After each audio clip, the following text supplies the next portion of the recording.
கிட்டத்தட்ட சொல்லணும் அப்ப எங்க 2 பேருக்கு நிச்சயம் இருந்தது. எங்களுக்கு கல்யாணம் ஆகாத அந்த டைம். அந்த வீட்டுல ஆக்சுவலா நான் தான் குடியிருந்தேன். அது விக்ரமனோட வீடு கிடையாது, அது என்னோட வீடு. நான் ஊருக்கு போயிருந்ததுனால அவர் ரிலாக்ஸ் பண்றதுக்காக அங்க ஒரு 4 நாள் இருந்தேன். ஏன்னா நான் அது வீடு மட்டும் இருந்தது, அப்ப அவர் அங்க இருந்தாரு. அந்த டைம்ல நான் வந்து இந்த படத்துல இந்த மாதிரி, ஏன்னா நான் ஒரு ஃபிலிம் மேக்கர், நான் ஒரு டிரெக்டர். சோ என் படத்துல அவர் ஒர்க் பண்றது இருந்தது. அதுக்காக படத்துக்காக இந்த மாதிரி ஒண்ணு பண்ணணும்னு சொன்னேன்.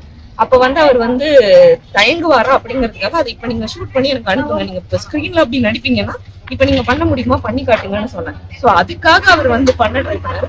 நான் சும்மா விளையாட்டா சொன்ன விஷயம், அப்படியே கீழே போங்க அப்படின்னு சொல்லி சும்மா சொன்னேன். அது போன உடனே உங்களுக்கு தெரியும்ல, நம்ம சமூகத்துல வந்து ஒரு ஆண் வந்து அந்த மாதிரி வந்த உடனே இமீடியட்டா உடனே உங்களுக்கு டிரான்ஸ்ஜெண்டர் நினைச்சுப்பாங்க. அப்படி நினைச்சு அடுத்த செகண்ட் டிரான்ஸ்ஜெண்டரா தான் இவன் திருடுவான், இவன் பிரச்சனை பண்ணுவான்னு நினைச்சு உடனே எந்த கேள்வியுமே கேட்காம அவங்க மேல வந்து ஹாரஸ் பண்றது, வயலண்ட் ஆக்ட் இதெல்லாம் வந்து செய்ய ஆரம்பிச்சாங்க.